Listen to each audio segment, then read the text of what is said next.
Great. Well, welcome everybody. Today I've got Steven Salowsky in the studio with me, and this guy is amazing. I bumped into him a little while ago at a solar conference, and we just hit it off. And I think he's full of motivational and information that's gonna be great if you're interested about solar, anything to do with alternative energy. So we're just gonna chat about some things today, and I'm gonna pick your brain. By all means. I guess first thing is just let me know. I just heard some exciting news about a new title that you have, so maybe you could just tell me a little bit about that. I am now a regional manager for the state of Massachusetts, particularly in our Middlesex County, so I'll be canvassing and making sure that we bring our sustainable energy movement to the places that it needs to go. That's awesome. Now, when did you get into SolarCity? Like, when did you first hear about it and get... Snowboarding? Yeah, I was hanging out with a dear friend of mine. I'm a photographer as well, and I was doing a photo shoot at Neshoba Valley, and actually he saw how passionate I was about what I did, and I asked him,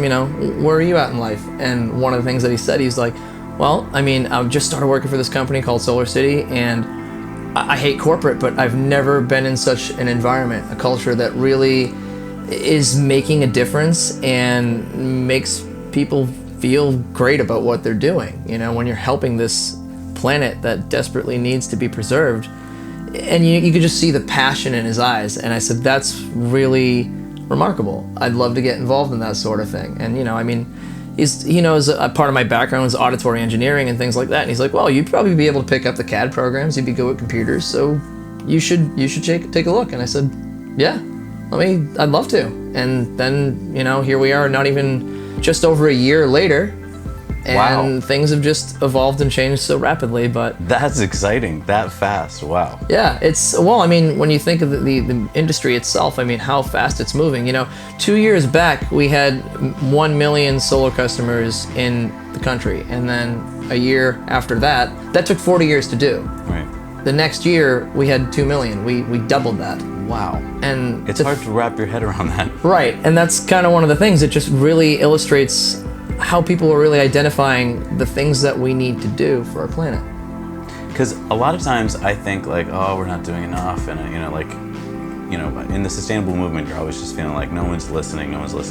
But you're seeing it from kind of a different perspective, which is that in just a very short amount of time, we are just the ramp up, the curve. There's a graph that we'll be putting up on screen here of how many solar systems are going in, and it's skyrocketing. So where do you think we are on this? You've heard of the S curve. So the S curve for everybody is, when cell phones came out for years and years and years, people would hear about cell phones and you occasionally see a businessman with a briefcase, right? And it was a cell phone. The bag phone in the car. Exactly. And it was like a decade before, we would actually see ones that we could put our hands on. And then all of a sudden it seemed like overnight, your grandmother had a cell phone. And that's the speed up of the S curve. And now we're at the top of that curve where pretty much everyone's got a cell phone that's saturated the market. So where do you think we are with solar? Do you think that we're still way back on the tail where it's still really slow? So what's interesting about that is where we actually are on that curve. When you think of the utilities in our country alone, we're still 2% market penetration. Wow. And it's kind of funny to say that because now there's so many places that you can go. You could drive through a lot of neighborhoods and you're going to see a system. Mm-hmm. And to think okay, and that still only represents 2% of what's going on in the country. We've really still just begun. Mm-hmm. It hasn't become so commonplace just yet, even though people are like, yeah, I see it going up everywhere, and the solar farms are starting to really come in perpetuation, and it's just like, okay, what's next? People are like, yeah, I've seen it, and they don't realize that it's still not as common as it will be. Mm-hmm. They're aiming that in construction code in the state of Massachusetts about 5 years time from now, that's going to be commonplace. Homes will be slated, they'll be designed with the correct azimuth to the sun, they'll have systems already on them. Nice. Ready to go. The home's built mindfully with them around it. It's Smart. It makes sense. Right, because that'll make it so much easier for homeowners if it's already, because now when you put a system on, you're going through a lot of hurdles of trying to fit something onto a house that may not have been ready for it, but if the houses of tomorrow are built ready for it, wow, what a difference that's Exactly, and one of the other things, the only common objection we still get now is just people like, well, the aesthetics. You can still make a lot of these systems look completely beautiful, and the thing is, it's just change.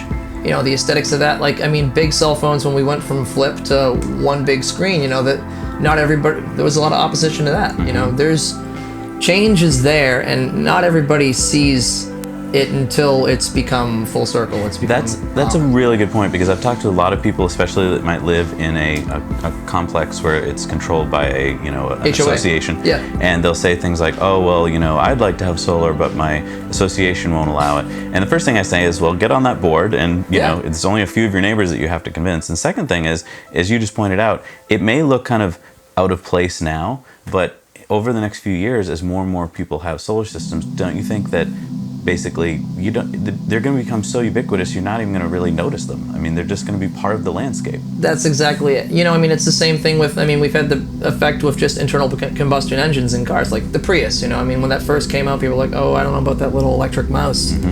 But now you cannot take a drive without seeing a Prius. Right. And the best part about that is fully electric vehicles, and Tesla and Volt and Nissan Leaf, that's going to be the case too. We're going to see that you're going to take a drive and it's very obvious that there's an electric car, there's another electric car. Like, we know what we need to do for our sustainability. It's getting there. Now, one big objection I hear to solar is the kind of this aha, I've got you moment, where people are like, the sun goes down at night. Gotcha. What are you going to do? And I feel like those are people that haven't actually looked into the fact that that's not a gotcha. Yeah. But can you tell us about this exciting new thing that's come out by Tesla, the Powerwall? Because I think most people have never heard of it. I mean, can you tell us about what it is and why it's going to change things? Absolutely. Well, first and foremost, even before we came to the Powerwall, systems were designed to produce the energy necessary during the day that will compensate for we know that, okay, we have to design a system that has to be a certain size so that it'll compensate that the sun does go down at night. So, okay, it'll drag over and you get that net metering credit back from the utility. But that's still kind of not solving the problem when you have to transfer energy back and forth from a substation.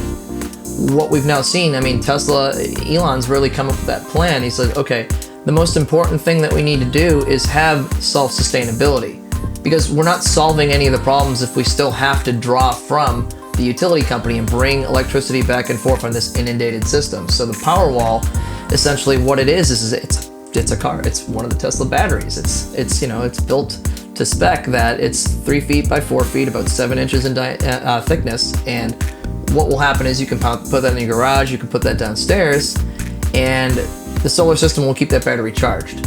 And at night, what will happen is that battery will be the operative there. You don't have to draw from the grid. You have energy independence. In the state of Massachusetts right now, the caveat to that is National Grid sees it as tax evasion to not be interconnected to them. Okay. Once we deregulate these utility companies that have been playing us for so long, we'll have the ability to have these systems be used as they're meant to be. You'll be able to produce your power, store it, and you'll be a closed loop cycle. Wow, that's exciting. So so in states like, for instance, New Hampshire right now, I guess you can do that. I've designed enough systems in New Hampshire that, it's energy independence. They're not connected to anything. Wow. They have their own self-sustainable garden, their own solar system, their rainwater collection units. It's just living off of the land and living easier. It's a utopia that we're not far from. That's really exciting. Yeah, it is. It's kind of mind-blowing when you think about it, because it seemed to me like for decades and decades we went along and nothing was really changing that much. Yes, there's the internet stuff, but when it came to you'd see the same kind of cars on the road and so forth. And now it just seems like all of a sudden in the last few years we're just seeing an explosion of change. And it's hard to wrap your head around that we might actually see this change playing out before our eyes. It's absolutely already begun. The Model 3 that Tesla's now bringing out, it's like you have a choice. You can get a brand new Camry, $35,000, or you can get a fully electric car. What are you going to choose? Right. You have fuel that, every town, it's become very commonplace. The town halls, the libraries, you can go and plug your car in and you're good to go. You're negating a gas bill. You're not contributing to the carbon emissions. Now that they're at the same price, the playing field has been leveled. We've realized and came up with a solution to take upon that problem. Now, what do you say to the person who's like, I get it, I kind of would like to go solar, but I'm on the fence, and I also feel like, who cares if I go solar? It's only a drop in the bucket. I want to save the world, I want to lower climate change and all this, but whatever I do in my house, that's just a drop in the bucket to the bigger problem. Well, I hear that still often. There are still plenty of people that I'll talk to or have a conversation with me about what I do. And the thing is, it's like you got to think big picture mentality. It's like you realize how many people still feel that way. They're like, oh, it's not my problem. It's just me. What can I do as one person? And it's a very small perspective because, nothing ever changed on our planet by anybody that just thought that way. If you think that you can't make a difference, you absolutely can. And the more people that empower themselves and realize that they have the ability to change the planet and to change things, the more people that do that, well, then there you have it. The revolution is born. It really does feel good when you've got the solar system on your roof. I don't mean to sound cocky or anything, but you feel like you're part of the solution. Yeah, like, I mean, you don't go around every day like, I'm part of the solution, but you just feel a little better in the morning when you're like, oh, I accidentally left that lamp on, but, I feel a little bit better about it because I know that I didn't just burn a lot of coal. Yeah, it's not coal, nuclear, water waste. Right. I mean, it's like 51% of America's water right now is used to turn on a light switch. Wow. And, California's in a climate crisis, but so is New England. People aren't realizing that until produce at the grocery store. And like, why is that so expensive or that's so sparse? It's like, well, we weren't able to produce those crops. Wow. We're using the water in the wrong places. Water's been a commodity that's been captured. Now, a bottle of water costs more than a lot of other things. And it's like, why is that? That's terrible. Mm-hmm. That's a basic human need. And, energy is a basic human need. You have food, shelter, water. And unfortunately, in these types of society, like our society in America, like energy is a fourth basic human need. If there's a bill that you were to take out of your life, Zach, is cutting your power going to be one of the first ones you'd do? Right. Probably not. No. And as people realize that, that's really when that dynamic starts to shift. That is a good point. A lot of people, I think, are on the fence also because when they're thinking about a solar system, they get caught up with I want the best system right now, and things are changing. So it's not like you can always say that the Cadillac is the best, Right. And so what do you say to people who are like, well, I was told by one company that they've got the best components, but then this other company told me they've got the best inverters. Like, what do you say to people like that? Technology, when you're looking into renewable energy, you're not really buying the technology. That's kind of one of those common misconceptions. People think that, okay, so I want the best naturally. Who doesn't? That's kind of how things go.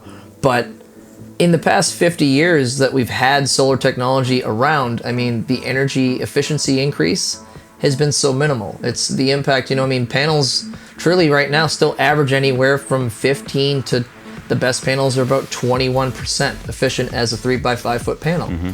That sounds not so great, but what it's still able to do anywhere that you put them, and once you combine and make a system size to equate to what your home's usage is, you can still be 100% renewable energy home. The technology perspective of it, you can spend an extra $10,000 for another system that gets you that extra 4% efficiency, but it's like, is it worth it? It's not. Right. That's the thing. You got to try and find the road where the balance is there. Kind of the sweet spot, right? Yeah, that's the thing. A lot of people are starting to see that. So when I got my system back in 2013, mm-hmm. I got what's called a power purchase agreement. I don't own the panels. I leased them from SolarCity for 20 years. A lot of people now, because things have changed, a lot of people say, well, it might be more efficient for me to just buy the system outright, and then in 6 or 7 years, I'll break even, and then after that, it's all gravy. What do you say to people about that who are kind of on the fence between buying and doing some kind of lease? One of the first questions that I sit down with families and ask is, what their envisionment is for them in their home. A lot of people, typical in New England, you come into this category of two. It's like you have one that says, well, we're going to raise our kids here. We're going to stay, we'll probably buy a lake house or a beach house. We'll be here for our lives. Our kids will be here. They can take over the house. And then you have the people that are like, I have no idea where I'll be in the next 5 years, the next 10 years.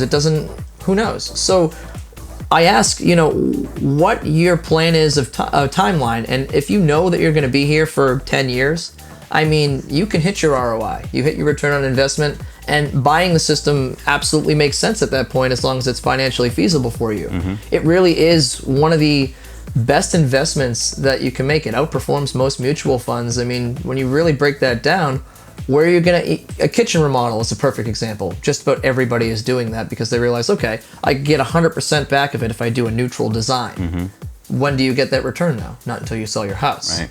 With a solar system, if you buy into that and invest there, the SRECs, your renewable energy credits, the tax credit that you get back, you're getting back residual income, and you can get up to 50, some cases 60% of your investment within X amount of time before you sold your house.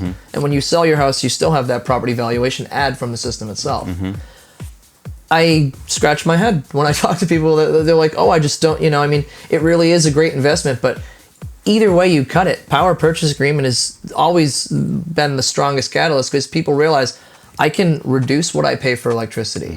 I can produce clean renewable energy. I underconsume, I overproduce. The utility buys that back. It makes complete sense. It's a win-win no matter what. It's just if you make an investment, you can save more money. I love this graphic that we're going to show on the screen of Massachusetts. It shows in 2006 the number of solar sites in the state, and then fast forward to 2014, and the whole state is kind of blanketed. Why do you think Massachusetts? I heard, I think the other day, that we're the 5th most solar state in the country, even though we're in the Northeast and so forth. Why do you think that we're doing such, I think, a good job of solar? Well, we are considered 5th right now, and actually for incentives and whatnot, we're number 1 in the country. The thing is, obviously California is the earthy, crunchy granola type, and they've really spearheaded what's possible there for cleaning up our environment. Massachusetts really has a strong case. Our legislation is very proactive when it comes to having renewable energy. We realize these are things that we need to do. We need to take care of our community. So the state incentives in Massachusetts are extraordinary. I mean, across the board, you have your federal tax credit at 30%, but Massachusetts has SRECs, which are solar renewable energy credits. Okay. And the interesting thing about those is every 1,000 kilowatt hours that you produce, you earn a REC back from the state. So you do business as usual. Your home's operating, you're using your electricity, and you not only use that energy, but you're compensated for it.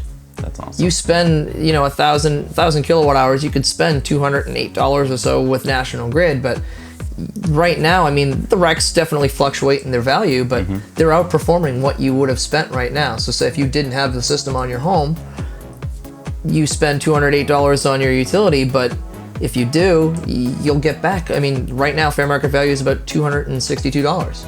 Wow. Smart. Yeah, right. Doesn't make sense. So yeah, when I look at these infographics and I show 2006 to 2014, it's really starting to just show education. People are sharing that knowledge and seeing what these programs can offer. So now, I think a lot of people are a little worried when they start hearing about SRECs and oh my gosh, so I'm going to have to. How do I deal with this stuff? Like, how do I get the, is it more paperwork, blah, blah, blah. And one of the things I liked about the PPA was that I don't handle any paperwork. Like, I don't do anything. I get my bill, it's automatically paid, there's nothing. You can go the other way, I guess, right? And you can buy the system and manage your own SRECs, which some people enjoy, Sure. I've heard. But I think it'd be good to just mention to people, like, if you're not into that, if you just want to not think about it, right? You don't even have to ever know what an SREC is, and you'll benefit from it. That's the thing. Most people don't want to convolute their day-to-day process as is. PPA is literally, you don't have to do anything. It really does. Everything takes care of itself. It's automated. They calculate what energy is being produced, what's being consumed. There's nothing to it. Everything's handled for you. If you do go the other route, SolarCity has a program. They'll actually do the SRECs for you. They will take care of that. They'll monitor. They'll do your portfolio. They'll talk with the aggregators in the state to get you your rates and your values. Some people prefer to, if you can look into brokers. You go on Mass's SREC website. It's like, okay, anywhere from $5 to $15 a REC. Every time you get one, they'll manage it. They'll balance it for you. I see. I talk to some people that are like, oh, I get the time. They're like, I can sit and fiddle with that. Hey, if you want to, by all means. It's many different options considered. You figure out what works best for you. But yeah, if you don't want to have any no time consumed into it, there are very simple ways to go about it. I feel like one of the reasons why SolarCity has grown so fast and continues to grow is that you hear about systems from your neighbors, and you kind of become an ambassador, as they call it, for the systems, which I think is one of the best ways to learn about some new technologies, right? We all, if we hear about a new vacation spot, we like to hear it from one-to-one. Absolutely, word of mouth. Because then you're like, oh, well, Fred went to this great vacation. I should check it out too. Totally. And I feel like that is such an odd, like for America, it seems like, oh, well, that's weird, having your neighbors tell you about something. Like it seems like network marketing or whatever. And I just like you to talk a little bit about like why it's not really that weird to share what's going on with SolarCity this way. I mean, when people sit and think about that, a lot of buying decisions are based upon people you trust. You can go and do your research, and you can look on the internet or find whatever that may be. Take the Pepsi challenge, look at all these different things. But I trust, my father got me into General Motors for Chevy trucks. I mean, I've always had those, and they've never steered me wrong. Products usually come about, with people that you trust. And, when you can physically see a tangible result, if your neighbor went solar and you see what happened there, that makes sense. You realize, okay, they yielded a result. It was a good one, because solar has a negative connotation. You see a lot of bad deals out there. SolarCity's really taken that head on. I mean, that was Elon's mission, was to bring renewable energy to the forefront. We need that to be our utility. So when he created this program, I mean, he's the grandfather of these power purchase agreements that zero down, if the home qualifies, we can just do a utility upgrade. And part of that program was, why spend the money on marketing when we can just take care of those that are early adopters? I mean, you're incentivized to share with people, share with them your results. I mean, where one out of every 3 solar systems is done by SolarCity. We're 41% of the market, both commercially and residentially. And the reason for that is, a lot of people, it's an Elon we trust. He's a modern day Iron Man, and what he's been able to do, he's just beaten the odds. So the ambassadorship program that came about was just share with people how these results are generated, because it's a skeptic. That's the thing. Right. People are very skeptical. They're like, Right. I don't know about it. And then when they hear it, they're like, well, that makes sense. Okay, so why spend marketing money? Share it with them. You get $200 for every qualified home out of that, and some people, the results that they generate out of that are fantastic. Yeah, I mean, I've heard about people who turn into a second income or even the first income by just... right. Exactly. That's the thing is, we sign up businesses. We do a lot of solar ambassador programs that we're able to help people realize it's like, hey, it's something that you're doing already. When you really come into the place of seeing that we need to preserve our planet, you become passionate about it no matter what. So the fact that you can get compensated on top of well, that's a nice bonus. Really is. Now, you're a Chevy guy.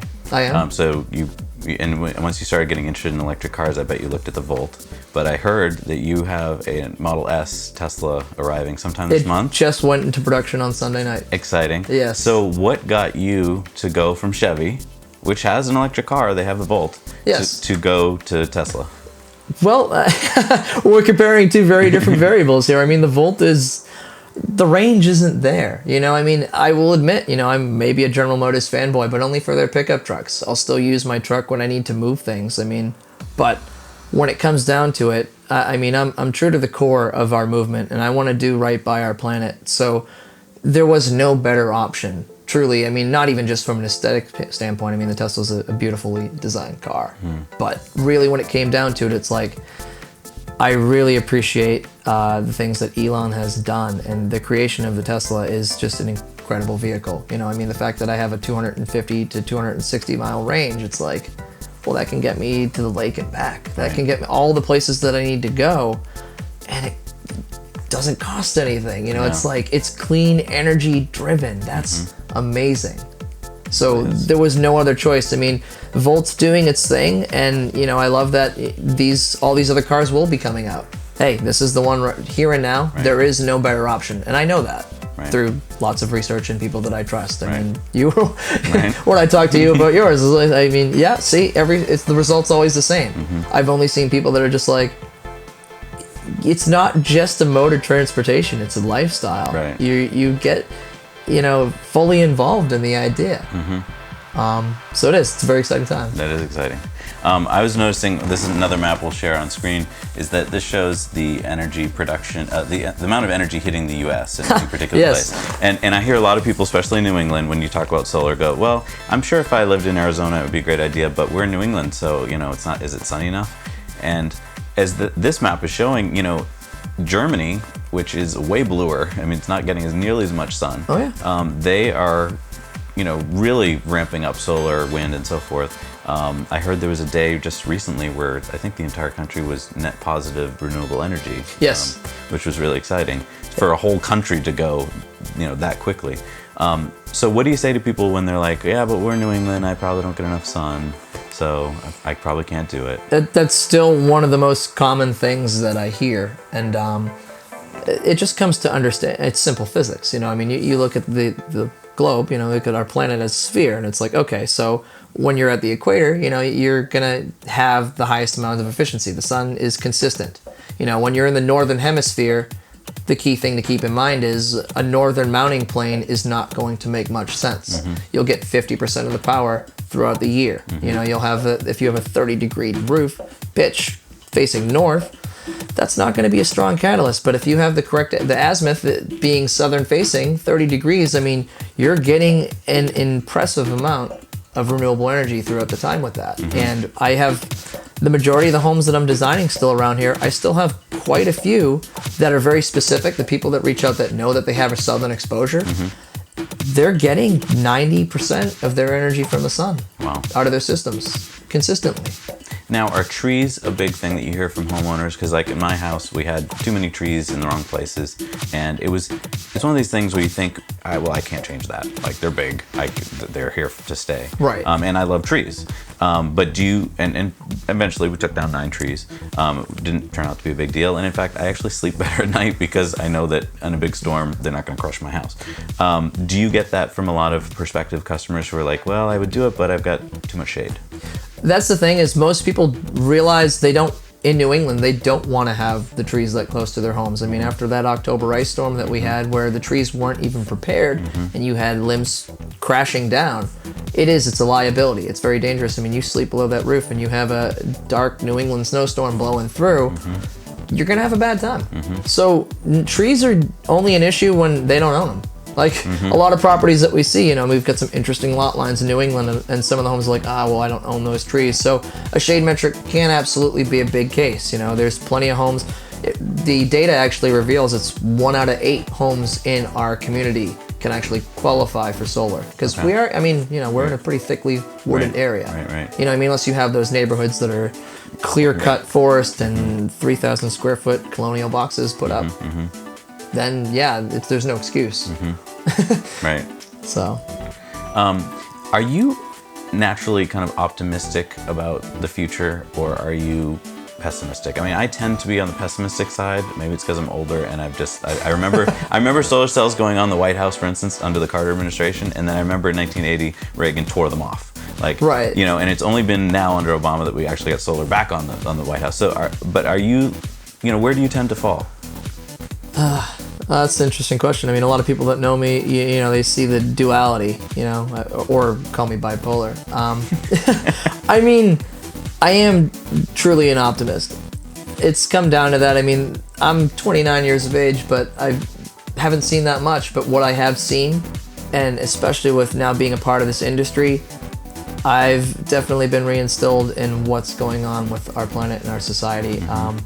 It's interesting because you still meet plenty of people that are just so not susceptible to change. They're not receptive to those ideas. But when you meet those that are, like you and I hit it off instantaneously. It's like we understood each other. We operated on that same frequency, realizing that this is the way to go. And I truly believe, through a certain level of inspiration and education, as people learn, we'll be able to get things where we need to. We're not going to be able to save the planet. That's a sad, unfortunate truth, and that's the pessimistic side, but it's true. We've done enough damage, and anybody that wants to argue that or deny climate change, you can 978-259-3120, give me a call. But the reality of the matter is, okay, we can't save the planet, but we can preserve it. And, you know, I mean, future generations, I think about my children that I'll someday have. It's like, I want them to grow up in the same type of society that I did. Grow up in the same world, see the same things, not have to put on a mask, not have to have those, oh yeah, no, there used to be that many trees here. There used to be this. We didn't have this air pollution warnings going off. We didn't have those things, you know? And actually, one of the places that I hold near and dear to my heart that I grew up, I was fortunate enough, on Squam Lake. I mean, they have an association that nothing can be changed. You know, my grandfather's been there over 50 years, and everything that he saw in that time frame, nothing's changed. So what's exciting about that is they've been very proactive to keeping things that way, you know, and what's nice is that's going to be the case. You know, I mean, we can do that on a grander scale. We can show people it's like, let's keep the planet the way that it is. Let's do our part. You know, if we don't, we're not going to survive. I mean, and not everybody wants to think about that, but it's the reality of the matter. That's true. I mean, we don't spend enough time talking about these kind of issues. We just kind of gloss over them, and then we move on to what's on TV tonight kind of thing. Thankfully, Leonardo DiCaprio, even at the Grand, you know, he'll throw that sort of thing out there. There are people that are doing that. They're trying to break through. Yeah, for sure. Dumb question, because I already kind of know the answer, I think, but like, who inspires you? Elon. This is his name with the E, right? Yeah, he's not my grandfather, my father. You know, just people that showed an abundance of love and hope. You know, I mean, listening to their perspectives, and then when you see the people that are really making that change in the planet, that's what inspires me. That's what keeps me mowing. I've got a lot of mentors, and each one of them has brought something to the table that has just shaped the person that I am. Now, I love the positive, and I love also the fact that you, like you said, a duality, like you know that there's certain things that we've already gone past that point. Why is it that we have certain states in the country, like Nevada, which are made for solar? Like, if there was ever a state built for solar, it would be that. It's a desert. And yet it's so slow to ramp up solar. Is it all just politics? Unfortunately, yes. That's the biggest problem. I mean, it's politics all across the board for every sort of change. I mean, Teslas aren't still allowed in, 5 states? Yeah. It's like, simply put, you know, it's people that are refusing to change. Nevada's situation, Berkshire Hathaway owns the utilities. That's all Warren Buffett. And Warren Buffett came from coal and oil, and that's business as usual for them, not renewable energy. He's a smart person. You know, he absolutely sees the potential there. And if he can halt that change, he did. He made that happen. He has the power, and that's scary to think about, that there are people that have the ability to do that sort of thing, but that won't win. How can the average person that's out there watching this do something a little, you know, obviously they don't have billions of dollars, but do something to change that? Is there anything that you've seen that works? Is it writing to your congressman? Is it signing up for solar panels on your roof? Like, what is it that can kind of overturn this? What I feel when I'm pessimistic is things like that, where you've just got the corporations, the billions of dollars working against you. Have you seen anything that gives you hope that you can change that? Every time you drive around and you see a renewable energy system and a hybrid electric vehicle, you see people doing community gardens, you see people planting trees, you see people picking up litter. You know, I mean, there are those things that are giving that hope, that it's like there are things that can absolutely be reformed. We need government reformation, but you know, strength in numbers. When people realize that they have the ability to change something and they come together, that's when you have a revolution. And I mean, same with Nevada's utility, that's happening right now. Everybody that's involved in that sort of thing and sees and understands, they're coming together. They don't want to accept the fact that, you know, they're trying to rule out a second option, because obviously that doesn't make any sense. Okay, we're going to have this monopoly. We know that doesn't work.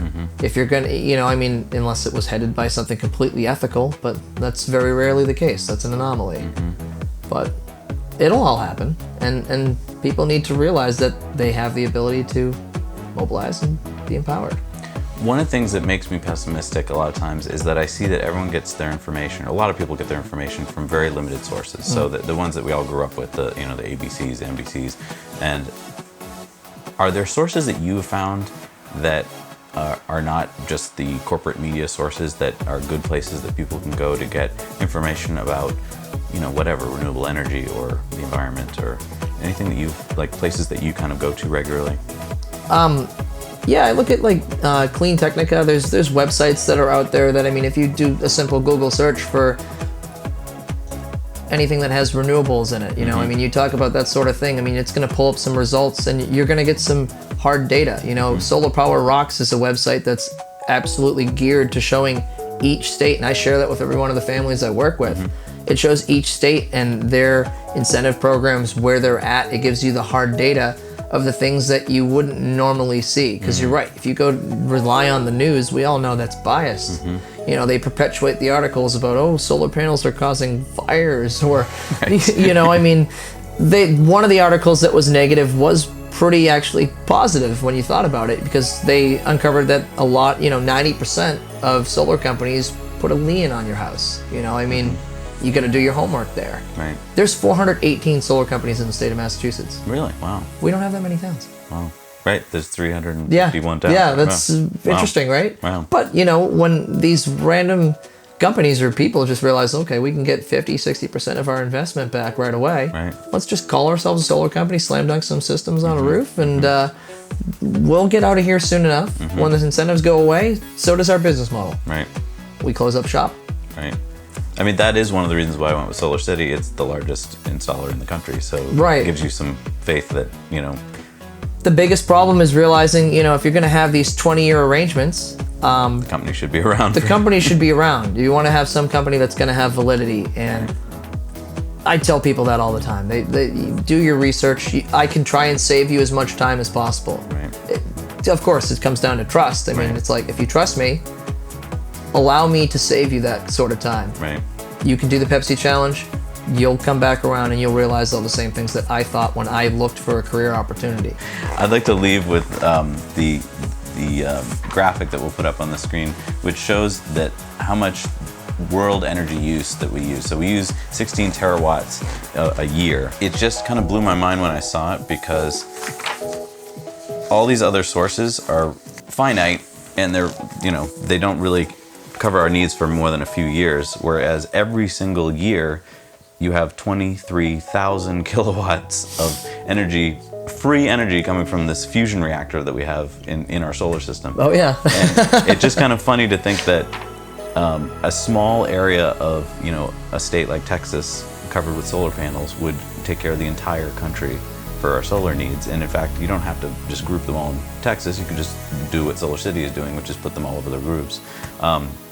It seems like such a basic concept to me once I wrap my head around it, but yet it seems so foreign when I talk to other people about it. They're just kind of like, sun powering the world? What? And I just... Right here. Yeah, exactly. I guess maybe because we haven't started teaching it to kids at a young age, and so when they finally hit upon this idea, you're already kind of set in your ways. Do you think that could be it?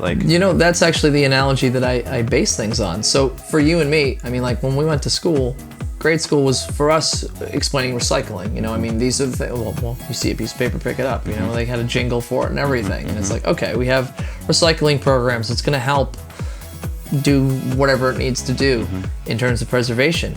Now it's interesting because children are learning about wind power, solar power, geothermal. It's like, these are like 3 keyword terms that they're understanding and seeing that we never heard about, right? These are technologies. It's funny because I think back to my first departure with anything solar was in Boy Scouts, the solar powered car kits that they gave us. And it was like, oh, and I think 20 years back, that blew my mind as a Cub Scout. Is like, okay, here I am. I just built this little wooden car that has a solar panel on top of it. The sun is perpetuating its motion. That's incredible. But now here I am 20 years later, and it's like, okay, I'm responsible for, I designed 178 systems, and we're creating that energy independence for people's homes. Families are able to see that it's not just the car. It's like, you can power your entire establishment that way. When you show things like this, you don't realize how small and insignificant we are comparatively, Earth versus Sun. That nuclear fusion reactor in the sky can do so much. And that energy can be harnessed by us. We have the technology and the intellect to do so. And I mean, we could harness more energy to the point where energy would become a very cheap commodity. We think of energy as such an expensive commodity now because it is. But what if in the future electricity, power, was so cheap that we had more than we needed of it, so that we could do all sorts of great building projects and do things that normally when you think about them, you're like, well, that would be fine, but we don't have the energy for it. I feel like we're selling ourselves short on the idea that we could maybe just produce enough. Look at how much energy the sun is putting out. Right. If we keep going at the rate we're going in terms of efficiency of solar panels and so forth, who knows when we'll get to the point where we just have more energy than we can possibly use, and can use it for desalination plants and for, you know, putting rockets on Mars and, you know, whatever, things I can't even imagine today, right? Right. No, and that's the big picture. You know, if this movement when this movement succeeds, it's not an if. It's absolutely it's going to be prevalent. It's going to prevail. It's going to, you know, elucidate to everyone in a moment of time. And that's the thing, is the movement's successions will drive down the costs. These utility rates that have been going up exponentially, I mean, it's interesting, in our state alone, you see since 2002, 67.3% has been National Grid's increase. Wow. They're a UK-based company. They're not really concerned. Okay. You know, I mean, when you double inflation, I understand the value of a dollar goes up. But when you're outperforming inflation by double, that's not okay. How do you justify those costs? Right. You can't. And the important thing to see here is the fact that we know that renewable has the ability, you know, and it's free energy. Once we get the overhead done with the solar systems, we can drive down the energy costs as a whole. People don't see that the big picture is the more systems that are adopted into our community, the better it is for everybody, even those homes that have the heavy shade metrics, even the homes that don't have the qualification processes. It's going to work for everybody. It's socialism that works. Right. I say that lightly, Right. Right. but it does. It really does. Right. So That's exciting. yeah. Thank you so much for coming in today. Oh, hey. It's really motivational to hear from you, because like I said, I'm a little on the pessimistic side, but you've given me a little bit of hope. So thank you. I appreciate it. I appreciate being able to do so. Great. Awesome. Thank you, man. Thank you for watching this episode of Now You Know. If you liked it, please subscribe and consider supporting us on Patreon so that we can continue to bring you these videos. Now you know.